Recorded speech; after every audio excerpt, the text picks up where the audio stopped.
নমস্কার, তোমাদের সকলের প্রিয় পাঠশালায় আরও একটি নতুন ক্লাসে তোমাদের সকলকে জানাই স্বাগত। আজকে আমি তোমাদের সাথে আলোচনা করব তৃতীয় শ্রেণীর দ্বিতীয় পর্যায়ক্রমিক মূল্যায়ন 2025-এর রায়মার্টিন কোয়েশ্চেন ব্যাংকের গণিতের 11 নম্বর স্কুলটির প্রশ্ন উত্তর। আগের কয়েকটি ক্লাসে আমি তোমাদের প্রথম থেকে 10 নম্বর স্কুল পর্যন্ত আলোচনা করিয়ে দিয়েছি।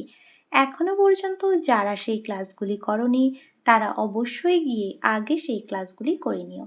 আমি আজকের ক্লাসটি শুরু করছি, সকলে মন দিয়ে দেখে নাও। 11 নম্বর স্কুল দুটির নাম হলো খেজুরি দক্ষিণ চক্র সম্পদ কেন্দ্র এবং Jalpaiguri government girls high school. এই দুটি স্কুল থেকে তোমাদের এই প্রশ্নটি তৈরি করা হয়েছে। আমি উত্তর সহ আলোচনা করে দিচ্ছি, সকলে মন দিয়ে দেখে নাও। প্রথমেই আছে, দেখো, শূন্যস্থান পূরণ করো। যে কোনো 5টি আমি প্রত্যেকটাই লিখে দেখিয়ে দেব। 30 ভাগ ড্যাশ সমান 5। 30 ভাগ কত করলে 5 পাবো? দেখো, এই দুটো যদি ভাগ করি তাহলেই পাবো 5 6 30, তাহলে এখানে হয়ে যাবে 6। দেখো, 30 ভাগ 6 করলেই হয়ে যাবে 5। জোড় সংখ্যাগুলির এককের ঘরের সংখ্যা 0 2 4 ড্যাশ 8। জোড় সংখ্যাগুলির এককের ঘরের সংখ্যা হলো 0 2 4 6 8। একটি বর্গক্ষেত্রে ড্যাশটি বাহু থাকে। বর্গক্ষেত্র এটা, তাহলে এই বর্গক্ষেত্রে কটি বাহু? 1 2 3 4টি বাহু থাকে। ভাজ্য সমান ভাজক গুণ ভাগফল যোগ ড্যাশ। ভাজ্য সমান ভাজক গুণ ভাগফল যোগ ভাগশেষ। 305 পয়সা সমান ড্যাশ টাকা ড্যাশ পয়সা। আমরা কি জানি 1 টাকা সমান 100 পয়সা, তাহলে এখানে 305 পয়সা বলেছে, এটাকে ভাঙলে গিয়ে কি পাবো? 300 যোগ 5 পাবো, তাহলে 300 মানে কি 3 টাকা 5 পয়সা। বিজোড় সংখ্যা যোগ জোড় সংখ্যা সমান ড্যাশ সংখ্যা। দেখো, এখানে যদি একটি বিজোড় সংখ্যা লিখি আর একটি জোড় সংখ্যা লিখি, কত হবে? 9 আর 4 13, 9 10 11 12 13, তাহলে 13 সংখ্যাটি কি? বিজোড় সংখ্যা। তাহলে বিজোড় সংখ্যা যোগ বিজোড় সংখ্যা সমান কি হয়ে যাবে? বিজোড় সংখ্যা। বিজোড় সংখ্যা। 16টি কলা হলো ড্যাশ জোড়া কলা। 1 জোড়া সমান কত জানি? 2টি। তাহলে 16টি বলেছে, 2 এর সাথে 16 ভাগ করলেই পাবো 8 2 16। 16টি কলা হলো 8 জোড়া কলা। 2 এর প্রশ্নটি বলেছে, দেখো, সঠিক উত্তরের পাশে টিক চিহ্ন দাও। জোড় সংখ্যাটি হলো 47 50 না 49। কোন সংখ্যাটিকে 2 দিয়ে ভাগ করলে মিলে যাবে? যে সংখ্যাগুলিকে 2 দিয়ে ভাগ করলে মিলে যায় তাকেই বলে জোড় সংখ্যা, এটা আমরা সকলেই জানি। তাহলে এই 50 সংখ্যাটিকে 2 দিয়ে ভাগ করলে মিলে যাবে, তাহলে 50 সংখ্যাটি হয়ে যাবে জোড় সংখ্যা। কটি 10 টাকার নোট দিয়ে 100 টাকা হয়? 8টি, 9টি না 10টি? 10টি 10 টাকার নোট দিয়ে 100 টাকা হয়, 10 10 এ 100। 8 গুণ 7 সমান 55 56 না 57? 7 8টি 56। এই যে চিত্রটি দেখতে পাচ্ছি, প্রদত্ত ছবিতে বাহুর সংখ্যা 4টি 6টি না 5টি? 1 2 3 4 5টি। ভাজক ভাগশেষের চেয়ে বড় ছোট না সমান হয়? ভাজক ভাগশেষের চেয়ে বড় হয়। ভাগশেষ ভাজকের থেকে ছোট হয়, কিন্তু ভাজক ভাগশেষের থেকে বড় হয়। কোনো সংখ্যা 3 দিয়ে বিভাজ্য হতে হলে সংখ্যার অঙ্কগুলির সমষ্টি 3 4 না 5 দিয়ে বিভাজ্য হতে হবে? কোনো সংখ্যা 3 দিয়ে বিভাজ্য হতে গেলে সংখ্যার অঙ্কগুলির সমষ্টি 3 দিয়ে বিভাজ্য হতে হবে। কোনো সংখ্যাকে 7 দিয়ে ভাগ করলে ভাগশেষ হতে পারে 8 9 না 5? 7টা কি ভাগ করা হচ্ছে 7 দিয়ে, তাহলে 7টা হয়ে যাবে ভাজক। ভাজকের থেকে ভাগশেষ কি হয়? ছোট হয়, তাহলে এখানে ভাজক কি বলেছে? 7। 7এর ছোট সংখ্যা হবে 5। 8 বার 5 ঘর লাফালে যাওয়া যায় 40 45 না 50? 5 8 40। 8 জোড়া কলা বলতে বোঝায় 12টি 16টি না 14টি? 1 জোড়া সমান 2টি, তাহলে 8 জোড়া সমান 8 দুগুণে 16টি। আয়তকার চিত্র হলো এটা। তিনেরটা বলেছে কাঠ দিয়ে ভাগ করো, 150 ভাগ 5। দেখো, এখানে লিখে নিয়েছি, কাঠ দিয়ে ভাগ করতে বলেছে 150 ভাগ 5। প্রথমে আমরা এই 150টাকে কাঠের সাহায্যে লিখব। 150। 100-র একটা কাঠ হবে, 50-এর 10-এর 5টা কাঠ হবে। 10 20 30 40 50 হয়ে গেল। এবার কি বলেছে? 5 দিয়ে ভাগ করতে বলেছে এখানে, তাহলে এটার সাথে এটা ভাগ করলে আমরা কি কি পাবো? 5 3 এ 15 মানে 150 সঙ্গে 5 ভাগ করলে আমরা 30 পাবো। এবার এই যে কার্ডের সাহায্যে আমরা কিভাবে করব দেখো, এই 100টাকে আমরা কি করব? 10-এ রূপান্তরিত করব। এই 100-র কার্ডটাকে আমরা লিখব 10, 20, 30, 40, 50, আবার 60, 70, 80, 90, 100 হয়ে গেল। 100-র কার্ডটাকে 10 ভাবে লিখে দিলাম, আর 10-এর কার্ড আছে 5টা লিখে দেব। 10, 20, 30, 40, 50। দেখো 150টাকে ভেঙে নিলাম, 100-র কাট করলাম প্রথম, তারপরে 5টা 10-এর কাট করলাম, 150 হলো। আবার 100টাকে দুভাবে ভাঙলাম আর 5টা 10-এর কার্ড লিখে দিলাম। এইভাবে তোমরা কার্ডের সাহায্যে অঙ্কগুলো করবে।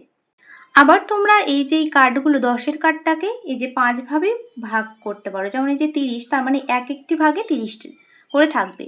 এক একটি ভাগে 1টা ভাগ, 2টো ভাগ, 3টে ভাগ, 4টে ভাগ, 5টা ভাগ। এই এক একটা ভাগে 30টা করে থাকবে। এইভাবেও তোমরা করতে পারো। তারপরে ক্ষয়েরটা আছে ভাগ করে ভাজ্য, ভাজক, ভাগফল ও ভাগশেষ লেখো। দেখো ভাগগুলো লিখে নিয়েছি, ভাগগুলো করে দেখাচ্ছি। একক দশক 8 আর 9 আছে, 8 8 একে 8, 9 নামবে, 8 একে 8, 9 থেকে 8 বাদ দিলে থাকবে 1। ভাজ্য কত? ভাজ্য 89, ভাজক 8, ভাগফল 11 আর ভাগশেষ 1। ভাজ্য, ভাজক, ভাগফল আর ভাগশেষ লিখতে বলেছিল। তারপর আছে 260 ভাগ 8, 260 8, 3 8 24 করব, 6 থেকে 4 বাদ দিলে 2, 0 নামবে, 8 2 16 করব, 6 থেকে 10 তবে 7 আর 9 10, 4 গিটে হয়ে যাবে। ভাজ্য কোনটা হবে? 260, ভাজক কোনটা হবে? 8, ভাগফল কোনটা হবে? 32 আর ভাগশেষ হবে 4। তারপর আছে 51 ভাগ 5, 51 5, 5 একে 5, একটা নামবে, 0 খায় 0, 1 নামবে। ভাজ্য কত? 51, ভাজক কত? 5, ভাগফল কত? 10 আর ভাগশেষ 1। পরবর্তী পৃষ্ঠায় কি কি অঙ্ক দেওয়া আছে দেখে নেওয়া যাক। 4এরটা বলেছে গুণ করো। দেখো গুণগুলো লিখে নিয়েছি, গুণগুলো করে দেখাচ্ছি। 38 আর 4, 4 8 32, 2 হাতে রইল 3, 3 4 12, 13 14 15। কত হলো গুণফলটি? 152। তারপরে আছে 175 গুণ 3। দেখো 3 5 15, 5 হাতে রইল 1, 3 7 21 আর 1 22, 2 হাতে রইল 2, 3 1 3 আর 2 5। গুণফলটি কত হলো? 525। তারপর আছে 135 গুণ 6, 135 6, 5 6 30 0 হাতে রইল 3, 3 6 18, 19 20 21 1 হাতে রইল 2, 6 1 6 আর 2 8। গুণফলটি কত হলো? 810। তারপরে 5এরটা আছে নিচের প্রশ্নগুলির উত্তর দাও। বাবা বাজারে গিয়ে 50 টাকা 50 পয়সার মাছ, 20 টাকার আলু, 20 টাকা 50 পয়সার কাঁচা আনাজ কিনেছেন। বাবা কত টাকা খরচ করেছেন? দেখো লিখে নিয়েছি, মাছ কিনেছেন 50 টাকা 50 পয়সার, আলু কিনেছেন 20 টাকার, কাঁচা আনাজ কিনেছেন 20 টাকা 50 পয়সা। তিনটে যোগ করতে হবে। 0 5 আর 5 10, 100 পয়সা হলো। 0 নামবে, 5 আর 2 7 আর 2 9। কত হলো? 90 টাকা 100 পয়সা। এবার আমরা কি জানি? 1 টাকা সমান 100 পয়সা, এটা আমরা জানি। তাহলে এই 100 পয়সাটা টাকার ঘরে যোগ হয়ে যাবে। 90 যোগ 1 টাকা সমান 91 টাকা। এবার কি বলেছিল দেখো, বলেছে যে বাবা কত টাকা খরচ করেছেন। তাহলে অতএব দিয়ে লিখে দেবো বাবা 91 টাকা খরচ করেছেন। তারপরে বলেছে দেখো অথবা দিয়ে মানব 10 টাকা 50 পয়সার বাদাম, 25 টাকা 50 পয়সার খেলনা ও 12 টাকা 50 পয়সার বাঁশি কিনেছে, সে মোট কত টাকা খরচ করেছে। দেখো লিখে নিয়েছি, বাদাম কিনেছে 10 টাকা 50 পয়সা, খেলনা কিনেছে 25 টাকা 50 পয়সা আর বাঁশি কিনেছে 12 টাকা 50 পয়সা। এবার তিনটে যোগ করব। 0 5 5 10 আর 5 15, 150 পয়সা, 5 আর 2 7, 2 আর 3 আর 4। কত হলো? 47 টাকা 150 পয়সা। এবার 150 পয়সাটাকে আমরা ভাঙবো। 100 যোগ 50 পয়সা। এবারে 100 পয়সা টাকার ঘরে যোগ হয়ে যাবে। 47 যোগ 1 টাকা 50 পয়সা। 47 আর 1 48 টাকা 50 পয়সা। এবার কি বলেছিল যে সে মোট কত টাকা খরচ করেছে। অতএব লিখব সে মোট 48 টাকা 50 পয়সা খরচ করেছে। খুব সহজ আছে অঙ্কগুলো, তোমরা একটু ভালোভাবে পড়ে পড়ে বুঝে করবে। তারপরে ক্ষয়েরটা বলেছে একটি গরুর গাড়িতে 7টি বস্তা আছে, প্রত্যেক বস্তায় 75টি শসা আছে। গরুর গাড়িতে মোট ড্যাশটি শসা আছে, কিভাবে পাবো? 75 গুণ 7, তাহলে 75 গুণ 7 করলেই পাবো। 5 7 35 5, হাতে রইল 3, 7 7 49, 50 51 52। তাহলে মোট কটি শসা আছে? বা 552টি শসা আছে। আমার কাছে 132টি লজেন্স আছে। আমি 6 জন বন্ধুর মধ্যে সমান ভাগে ভাগ করে দিলাম। প্রত্যেকে কতগুলি লজেন্স পাবে? কি করতে হবে? ভাগ 132 ভাগ 6। দেখো ভাগটা আমি পাশে করে দেখাচ্ছি। 6 2 12, 3 থেকে 2 বাদ দিলে হবে 1, 2 নামবে, 6 2 12। তাহলে কত হচ্ছে? 22। অতএব প্রত্যেককে 22টি লজেন্স পাবে, 22টি করে লজেন্স পাবে। প্রত্যেকে 22টি করে লজেন্স পাবে। 705টি পেয়ারা 7টি বস্তার সমান সংখ্যায় রাখলে প্রত্যেক বস্তায় কতগুলি পেয়ারা রাখা যাবে? বস্তার বাইরে কতগুলি থাকবে? দেখো দুটি প্রশ্নের উত্তর চেয়েছে। এটা কি করতে হবে? 750 ভাগ 7 করলেই পাবো। 705 ভাগ 7। ভাগটা আমি খাতায় করে দেখাচ্ছি, দেখে নাও। দেখো লিখছি 705 ভাগ 7। 705, 7 1 7, 0 নামবে, 7 0 0, 5 নামাবো, 7 0 0। দেখো কি বলেছিল? বলেছিল যে প্রত্যেক বস্তায় কতগুলি পেয়ারা রাখা যাবে। অতএব প্রত্যেক বস্তায় 100টি করে পেয়ারা রাখা যাবে। আর বলেছে বস্তার বাইরে কতগুলি থাকবে?